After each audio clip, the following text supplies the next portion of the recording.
Don't forget to subscribe and leave a comment on this video saying I subscribed. Let's get into it.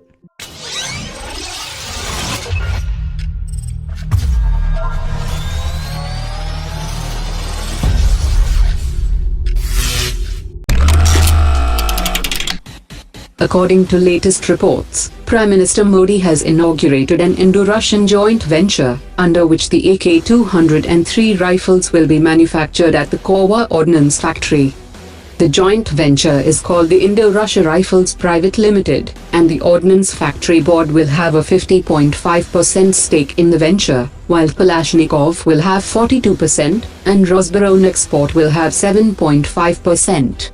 The Indian Army will also get 72,406 716 rifles, and India also has an option clause of reordering 50% of the rifles at the same price, and the Army might give a repeat order once all the rifles are delivered. The Indian Army is also closing in on a deal with UAE firm Caracal for its AK-816 carbine, and the Army has plans to buy 96,000 AK-816 carbines, which chambers the same rounds used by the INSAs. According to latest reports, India is set to sign a $3 billion deal this week to lease another nuclear submarine from Russia that will be customized and fitted with indigenous communication systems and sensors. The intergovernmental agreement is likely to be signed on 7th March, and the submarine will be ready by 2025 after an extensive building program at a Russian shipyard. While the new submarine will be in service for at least 10 years, it is also believed that the lease of the INS Chakra could be extended for a 5-year period, till the new submarine gets built and tested. Indian personnel involved in the project are likely to get significant expertise on working on such submarines that will also help in India's indigenous nuclear submarine program. As the Indian Air Force continues its efforts to procure new fighter jets, the UK government has made a pitch for cooperation in the fields of building aircraft carriers and future fighter jet technologies.